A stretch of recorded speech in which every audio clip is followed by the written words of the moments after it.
All right, ladies, we're going to go ahead and just get started. I'm Becky Morgan. I'm part of the Library Board of Control. Jennifer Dorhauer. I'm Sheila Goins, and I just pulled up your library system where you're the director, and I'm very impressed. And I'm Jonathan Davis. And we appreciate you coming and speaking with us today.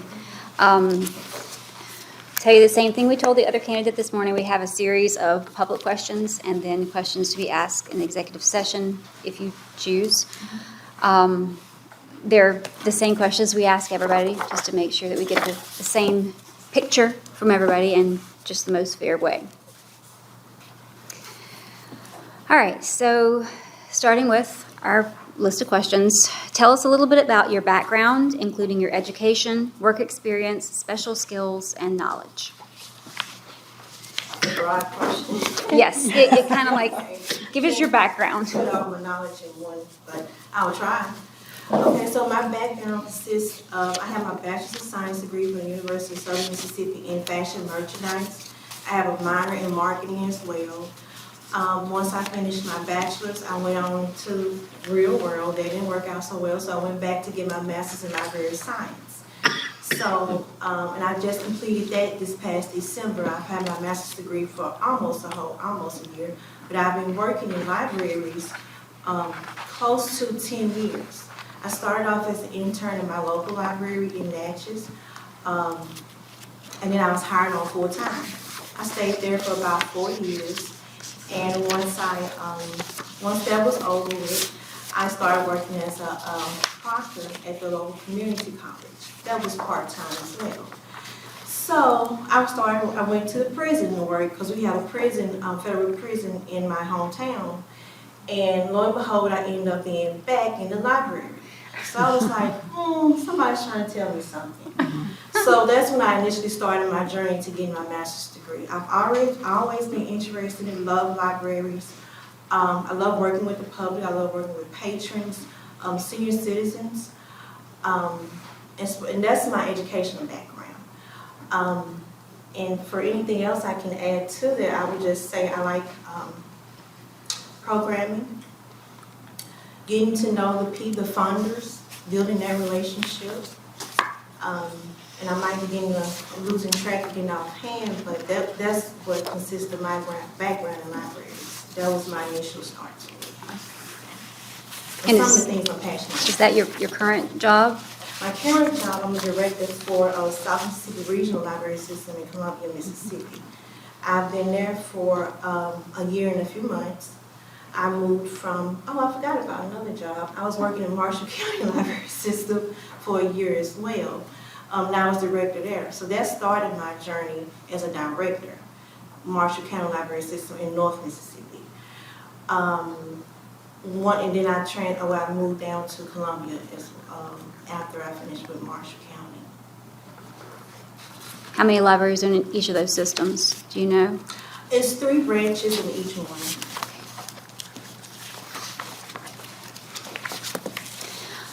Why are you interested in this position, and how does it fit with your personal plans and goals for the future?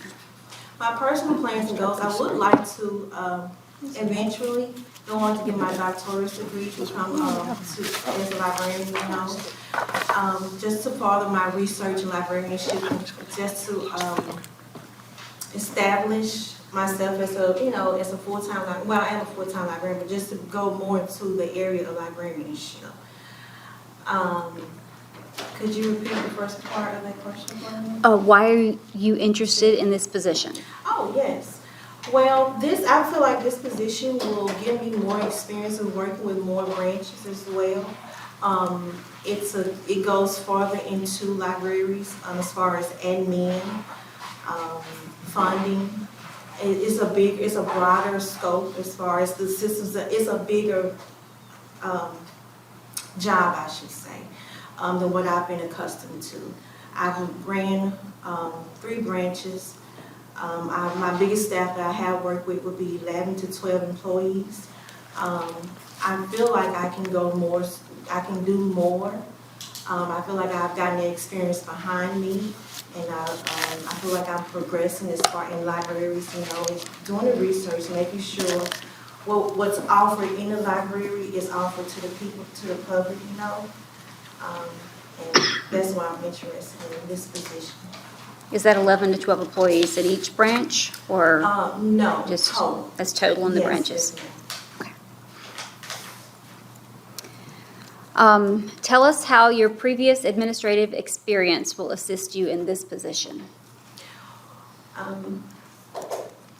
Well, I would say the experience that I have had, I was fortunate enough to start working as a director before I received my bachelor's degree, which is kind of it's not unheard of, but it's very difficult to get a job when you don't have a master's degree in the field that really is required, for the degree to be on hand. My administrative skills have been built from the ground up. So working in libraries previously, I was working just the desk, working circulation desk. It wasn't until I got my director's position in Marshall County when I actually understood, okay, I'm responsible for pretty much everything that happens in this building, and it was a job I was willing to take on. My experiences so far have been with human resources, QuickBooks, accounting, auditing, making sure bank reconciliations, all those done monthly. And those experiences, those are skills that I've built with my jobs that I've had. So you're responsible for the budget for Correct. all the libraries in your regional Yes. system currently? Yes, we just passed it earlier this month. About how much is that approximately, would you say? Our budget, Mhm. 500,000.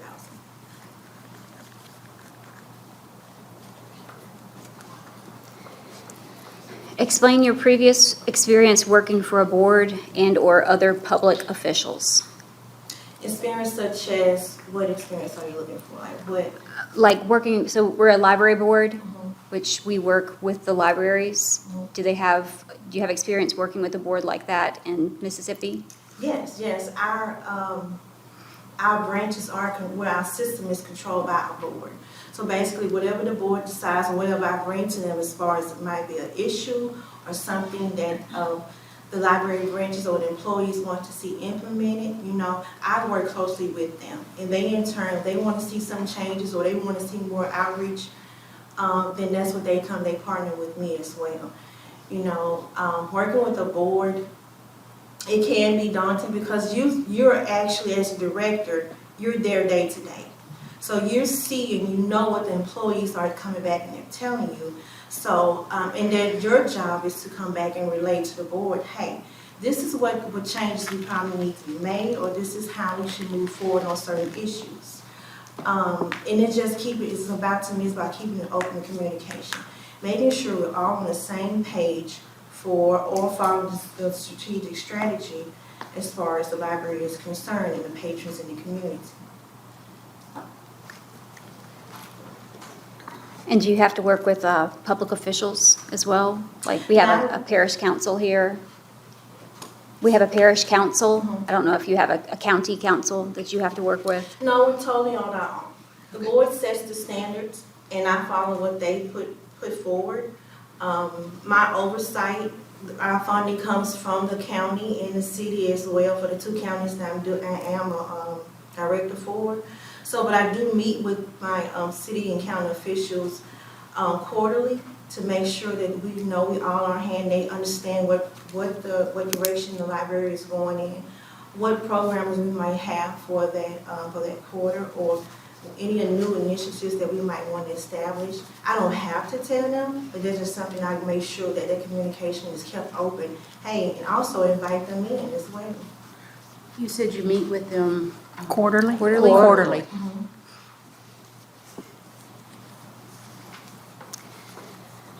What is your experience working with preparing, administering budgets, and managing projects?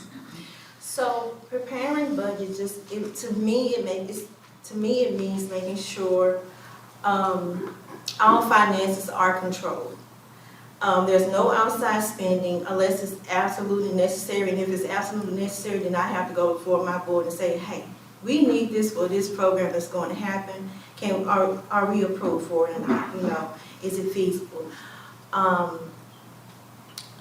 Budget-wise, it's making sure documentations are all lined up. We have the funding for what the library might have in mind. Going into details with budget, it's analyzing every program. Do you have enough for your oversight? Do you have enough for what you want to plan for the library? And to me, being a director, your budget is one of your biggest obstacles. And you can look at it as an obstacle, but it's not. But it's one of the biggest factors in making sure that your employees are being paid, program materials are being purchased, and just making sure fundings are kept under control. To go back and report that to your funders and make sure, hey, we do have control of the budget, and we're working along, make sure everything is working well. Do y'all have annual audits? Yes, we do. We have a firm that we go through an audit with. And your last year's audit, CPA that we work with. did you pass the last year's audit? Yes, we did. Okay. Were there any findings? No. If there was, I don't think I would. Oh, they would have told you. Correct, yeah. And that's why I work hard to make sure there aren't any findings. And from my experience, sometimes when you work in library systems, coming in as a new director, you don't really get a grasp of the financials your first month, your second month. Sometimes it takes 6 months, 12 months out to really understand, hey, maybe we can cut this to better compensate for something else that's missing. You will not get a full understanding of your budget your first year, to me. What is your experience with public relations, like media, being on camera, public speaking? Not many, as you can tell, I get kind of nervous in a room full of people. But one-on-one, I do great.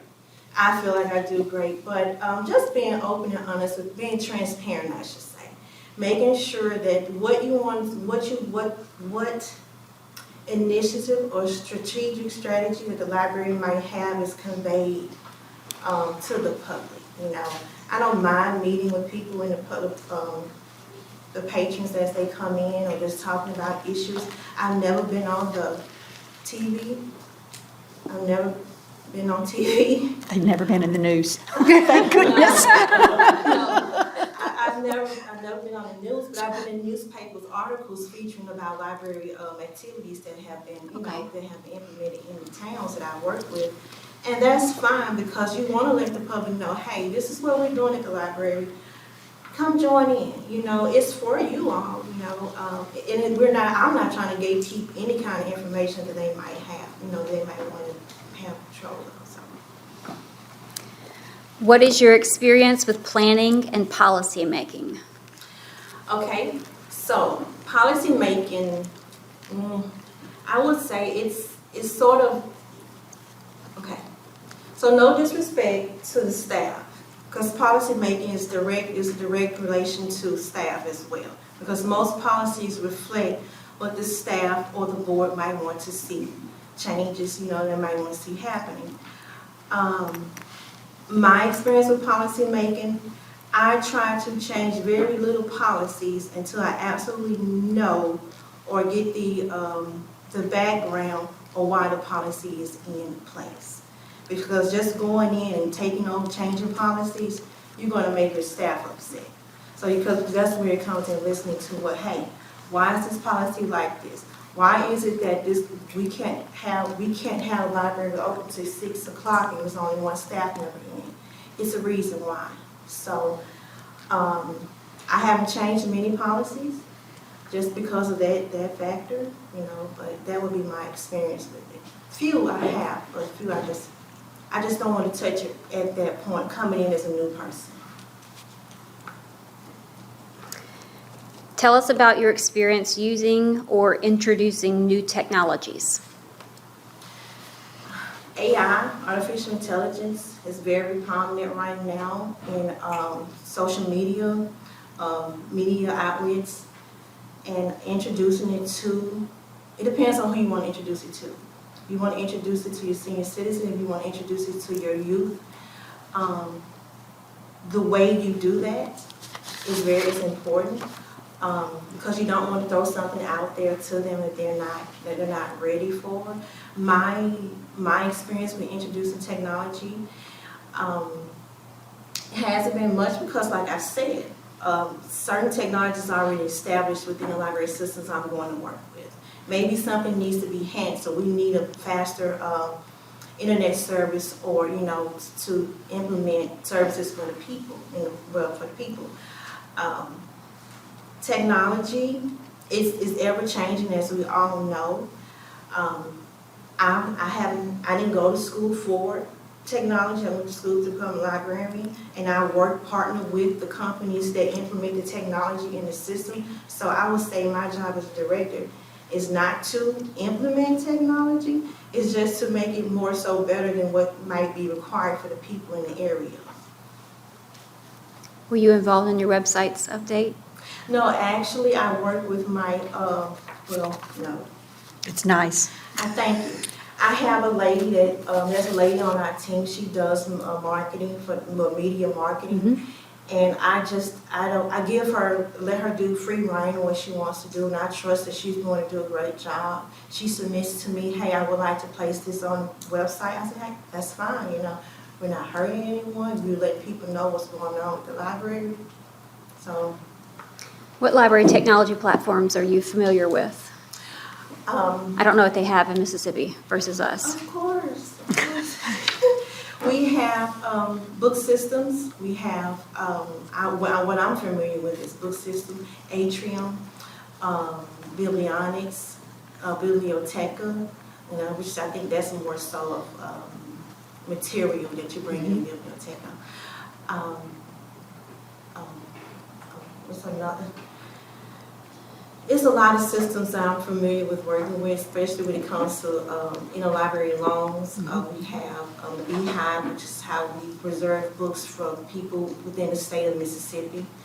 I'm not familiar with any systems here in what Louisiana might use as far as technology, things like that. What ebook platforms do y'all use? Libby and Hoopla. Okay. Same thing here. Yeah, I use Libby, Libby as well. And Hoopla. Yeah. Libby and Hoopla, they play off of each other right now. Because one month you would think, well, my stats are down for Libby, but actually they're not. But Hoopla is more, to me, is more affordable. Is a more affordable platform than Libby. How would you ensure that the needs are met for the community? Surveys, getting out there, meeting them at the desk. Hey, are you finding everything okay? What would you like to see change or not change within the library system? Like I said, keeping that communication open with your patrons and your funders is very essential to having a job as a director. Have you used surveys in your library system? Yes, ma'am, I Is this have. out of 5? She's got a 4.8 rating on the library on that website. So can you give me an example, like of something you found in your survey? The majority of the constituents, they are very pleased, and this is just one of the surveys I just read I had on the desk. They like the programs that are being offered, that the libraries are offering. They want to keep things pretty much consistent.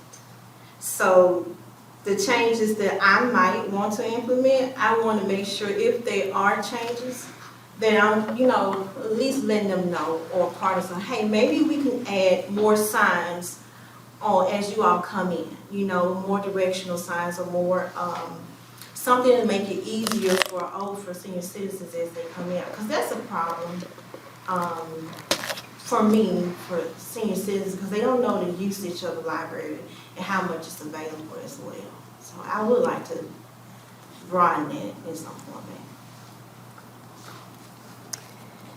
How would you ensure that the library has a good selection of materials of all ages? Book reviews, online platforms for book reviews.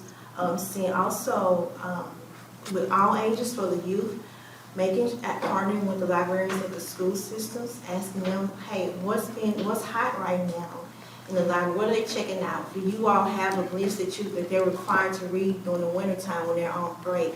something so that we will know we can have that material in the library, but we don't have to put it on, not reserve, but request it and make it a fast request, so they can have it on hand. For the older adults, I would say making sure that as they come in, they see like readers advisories, so they can know, they can understand, hey, we can get this for you. If you like this certain category, we can have it housed here in the library for you. You will never have what everyone in the community wants to have in your library, just making sure you're doing the part that's requested by the board and say, hey, this is what we want to have here in the library, then I feel like that's a good start. Do y'all have a bookmobile in Mississippi? Because we have one here, and I know it was planned to get a second one. No, we don't have a bookmobile. Some libraries do, but the system I'm with, we don't have a bookmobile. And I'm not gonna say it's not needed. We have little free libraries, so we are able to give books out to the farther out rural communities by placing books in those little free libraries. But right now, I don't see a little bookmobile happening, because I go back and forth from one county to the other, but we're part of a consortium as well. So if our system doesn't have, and I can always ask another partner system, hey, we want to share this, or can we share this material? And that's e-resources as well. We have something similar here. We have bookmobiles that are doing some of the things that you're talking about, partnering with the schools. So they go out to school events and to see the elderly. At the senior citizens, like the nursing homes. Yeah. It's essential, because most senior citizens feel like they're being forgotten about. But I think it's an awesome idea to partner with them. What trends do you see impacting the library industry? Funding, of censorship, and forgive me for saying but those are the two main things that come to my mind: censorship and funding. Also technology, I would say that.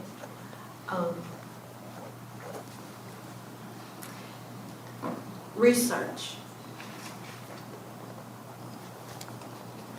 I'm trying to think, because there's so much more to and I went to the Mississippi Library Conference yesterday, and I was helping with the hospitality table.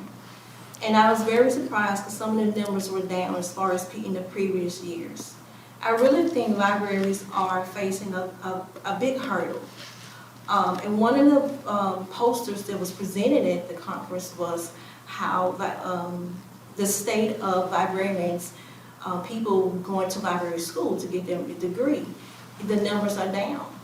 And it makes me wonder, has all the backlash affected how people perceive information? Are we limiting? Are libraries suffering because we're not getting the information out there? Has the perception from libraries across the nation changed just because of certain issues that might have happened? It makes me fearful, honestly, because when I graduated librarianship, I remember asking when I graduated with my MLIS, I remember asking my professor, if it's so much backlash, why are you all still promoting people to become librarians? Because she said, well, Michelle, it's because if you have a love for it, you have a love for it. And this is what you want to do. So you're going to fight to keep working in this field because this is what you're passionate about. And so I decided to keep fighting this. I love libraries. I would hate to see a town that does not have a library, because there's research or there's information that people don't have access to. What policies or procedures would you like to introduce here in the Livingston Parish Library? I can't answer that. And I say because I'm not here. That would be me giving you a blind answer, because I do not know exactly what procedures or policies that you all are in need of right now. What would your future mission and vision be for our library system? Growth with any library system, growth. Making sure you're established within the community, bringing in new materials, being up to date on technology, up to date on materials, up to date on programming as well.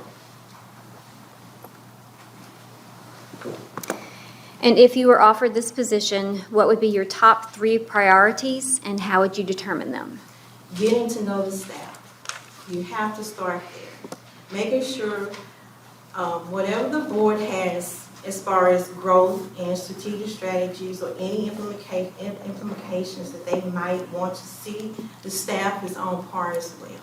That we are all one, and we, even if we have to sit down doing 1 hour doing a book activity or something, just making sure that connection and that communication is open and keeping that open door policy. That's one policy I would say. So they can come in and say, hey, Ms. Shannon, we need to talk, or Ms. Shannon, I think it's going to help us if we all got together as a team to look at whatever issues we might be facing. 3. Was that 3? Or is that just 1? 3 what? 3? You said 3? Top 3 priorities. She was saying, is that 1 or is that 3? That would be my top priority, honestly, communication with the staff and the board as well. So that would be the second one. And third would be funding.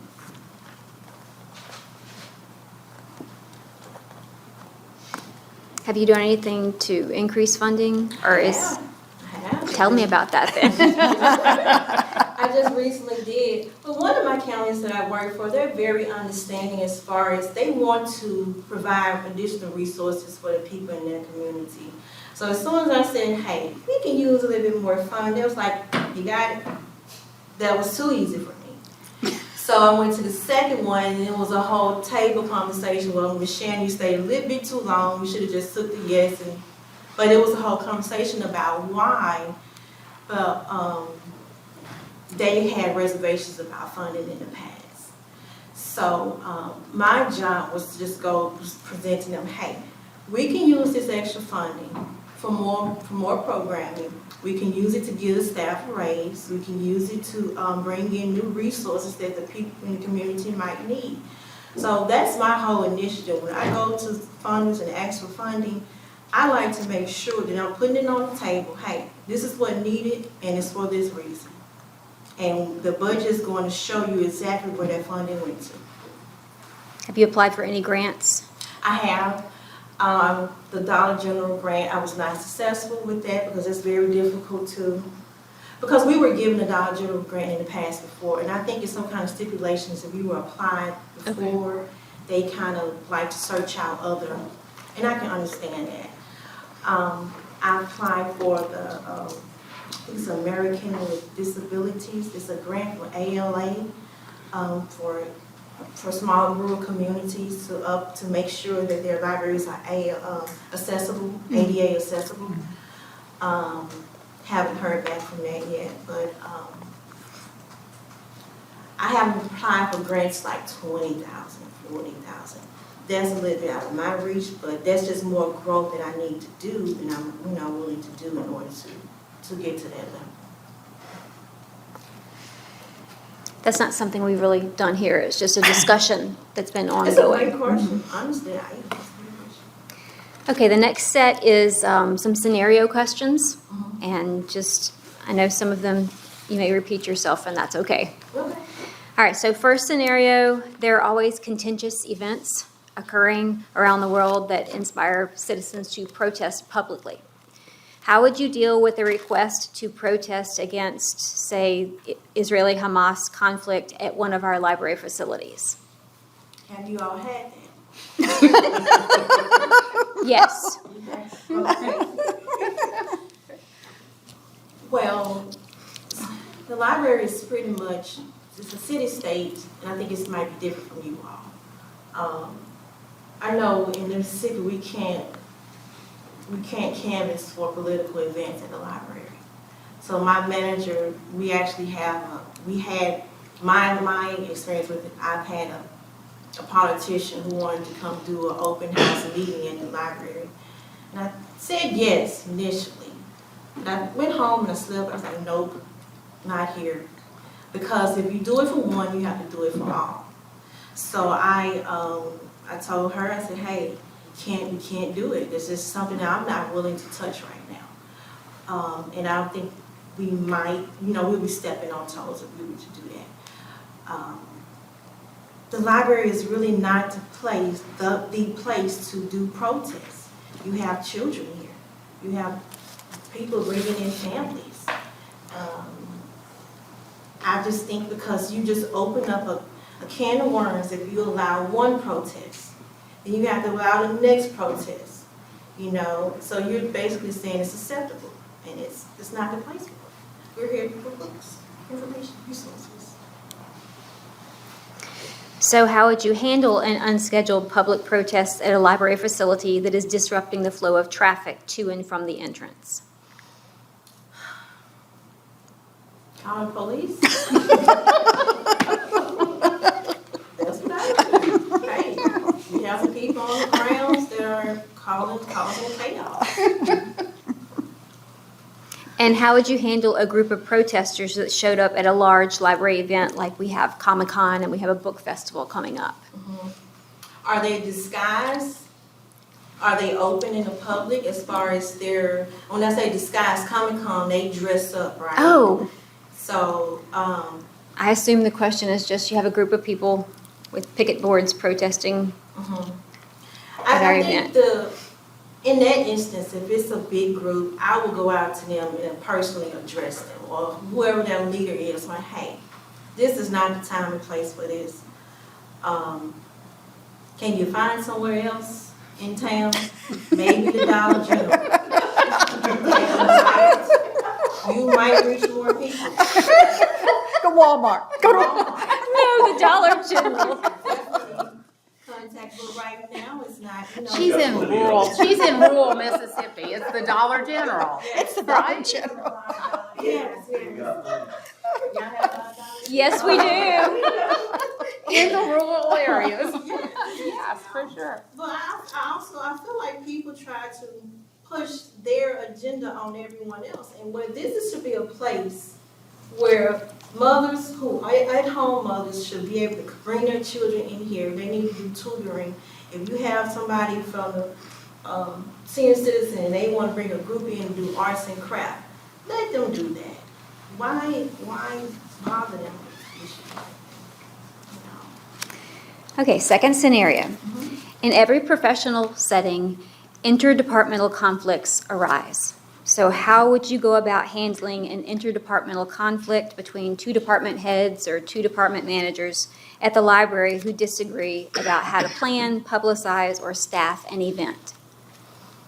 Bring them together before a member of the board, make it a closed meeting. All of us get together and we hash out what's going on, because evidently one person is disagreeing with the other person's statement.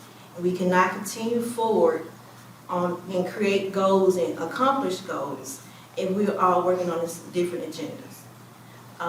To me, that's something I do not allow. I don't like that, because if one group has an issue with this other group, we're not going to meet.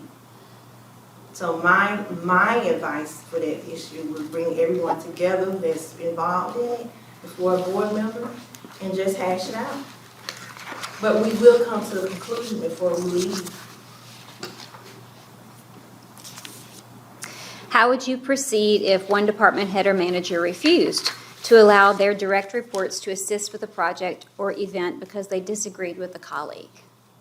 Say that first part again. How would you proceed if one department head or manager refused to allow their direct reports to assist with a project or event because they disagreed with a colleague? So basically, they're holding back information. What it sounds like. Holding back information or holding back the ability of people to, Yeah, holding back the staff from doing what the staff thinks they are supposed to do. So if you have a manager at a branch and they're not allowing the other employees in the branch to do their work. to do their job. And that person needs to, with like a project or an event. that person needs to be talked to, maybe reevaluate their position, Because if you're hindering information for the job getting done, then maybe it might be time for you to find somewhere else to go. How do you lead dueling department heads or managers back to a common goal and harmonious professionalism? Crafts, working together, activities. Sometimes you have to, a lot of employees don't like to work outside their hours. But team building is a term I would use. Or just making sure the employees, and it's hard to, because everybody has different personalities when you work with, you know. And you're not going to have every employee happy that works up under you. That's just the fact of the matter. But as long as they are doing what they should be doing, and if they have issues with each other, my thing would be maybe we need to do some kind of team build or bring someone in outside of the library to create or build up those team building that's within the library. Finding other resources. Maybe it might be a mental health issue, bringing someone who can talk about that, you know. Just different resources that the community might have to help the library employees. Have you done team building exercises with your Actually, I librarians? have one planned next week. I'm bringing in a mental health, because Mississippi is different. I'm bringing in a mental health counseling agency, and she's going to talk to us about factors to de-stress on the job and how we can be together, make it easier for us to accomplish goals within the library. That's my first time doing that, so I'm looking forward to doing something like that. Also, at the conference that I attended yesterday, we did a book craft, and basically it's cutting up a book, and you just, you know, but it was people from all different walks of libraries, and we were all harmonious, and it was very relaxing, I should say. When is your team building activity happening? Is it like during hours of the library or? No, actually we closed down for staff training day, staff Okay. building. How often do y'all have staff training days? It's every quarter. It's a quarterly, okay. All right, third scenario. The Livingston Parish Library is predominantly funded by ad valorem taxes. I know Shelley talked to you about that. It's from our millage that's voted on by the citizens of our parish. How would you go about handling a situation where a single elected official publicly advocates cuts to both the operating budget and the millage of the library system that you know will cause a reduction in services, staffing, and hours? Well, why? Why do they want to cut the millage? I mean, the ad valorem for the library. That would be my first assessment. What's the reason for it? You know, and I'm just, and I know you probably can't answer it, but I think the part for the director is finding out why. And is it something that we can correct? Is it something that we've done? Is it something that you would like to see established at the library? Or for them to cut funding and it's not federal funding, then there's an underlying issue in my eyesight. And my job would be to find out why, or can it be rebuilt? And then let them know, hey, if you cut funding, you're stopping this family from down the street who need access to the internet to do their homework. That for their children to do their homework. That's part of when you cut funding. That's the ripple effect of it. How do you prepare the Board of Control to understand the budgetary and millage cuts and the subsequent reduction in services, staffing, and hours? Just bringing them up to date, making sure that whatever reports that's required, that you all might require quarterly or annually. I don't know how often you all meet. We meet every other month. Okay. And do you require reports for those meetings from the director? Not budgetary reports every quarter. Okay. I think it's July is when we have, she reported us to last time. The budget reports, when did we get them? It was in July, right? And then November again for a start date of a budget in January. So it's not every single meeting. Okay. So you haven't looked at the budget since July? When there are amendments. When there's amendments, all we deal with them. amendments to the budget, the director will present those. Right. Those amendments at the next board control meeting. Okay, okay. So how would I handle that? Just making sure you all receive your reports, in the, the minutes? What- In the meeting, The meeting? yes. Okay, when it's needed. But honestly, if it's an issue, I want you all right there beside me. Say, hey, this is how we're gonna work through this, because I don't wanna go in blind, blind and not know. But not saying I need you to hold my hand, but I want you all to know exactly what's going on as far as the budget is concerned. How do you handle a situation where the budget or the millage has been reduced to levels that will not allow you to maintain current levels of service, staffing, and hours? Then you go out searching for more funding. I think that would be the best method. But if it's to the point, but also, if it's to the point where you can't pay your staff or you can't pay your utilities, then at some point, some things might need to get cut. And you just let the public know, hey, we're in a tight bind right now. Our funding has been cut. We hate to let these services go, but in order for us to maintain the library and keep it staffed, this is what has to be done. And the last scenario. All public libraries experience challenges with reading material based on content, scope, and reading level. How would you handle a situation where a single library patron submits dozens of material reconsideration forms at once? So what are the requirements for submitting reconsideration materials? Can they just blindly submit reconsideration material? We have forms. We have forms at our front desk that you can have, and you can I've fill them heard out. people, library assistants, when they make people read the material and write an essay. Before That's a you even, great idea. before I even look at it, you want to write me an essay, and then I'll read through it to say, hey, then maybe we might need to reconsider it. But I would like for you to actually, I want to know that you actually read it, not just because you got this review off of CNN or MSN. I want to know, what did you find offensive in this book? How do you maintain the integrity of the library's collections while also addressing the concerns of material reconsiderations? I've known libraries to,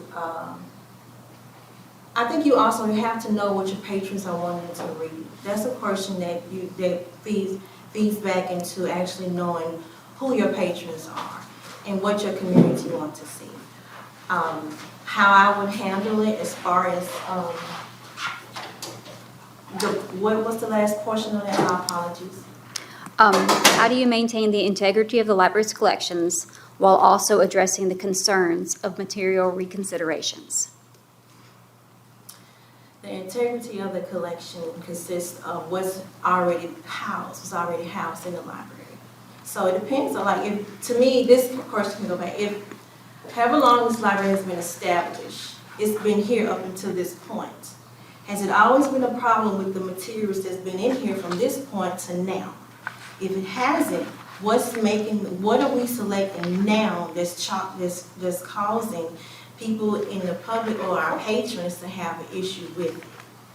So that's how I would address that, by trying to assess what changes are we making or has been implemented that's making, or is it, sometimes you can have people just, society in general, they just jump on the bandwagon and say, hey, we're going to bash the library because we know they have these books in here, but are we actually offending people in our community to actually take that on? And how do you handle the situation where the submission of a material reconsideration form has caused dueling factions of patrons to disrupt a Board of Control meeting over them? That's a tough one. So as a director, you're able to meet with you're able to hold meetings. And if I see that it's an issue and it's consistently being, so it's a consistent factor in people submitting reconsiderations, or they have an issue with the materials that's being housed in the library, I would have like a town hall meeting to address it per se. Just meeting them head on, bringing it to the forefront and say, hey, I want to sit down with you all to talk, for you all to discuss with me what's the issue. You know, why is it such it's a reason for everything. Why is it such an issue now with the materials that we have here in the library? Just meeting them face to face, honestly, keeping that communication open, because it's their tax dollars that's going towards, these items. But you have different people in every community. One community, unless we're Amish, and we're not, then that's the only way I can see. We're not, You have a Baptist church on one corner, you have a Presbyterian on the other. We have to meet some way. We all shop together. We all live in the same community. We all have different interests. Do y'all have any questions first? Okay, so at this time, we have an executive session interview portion that we typically hold privately because it deals with some of the issues that you're currently having in your current job, if that's okay. Okay.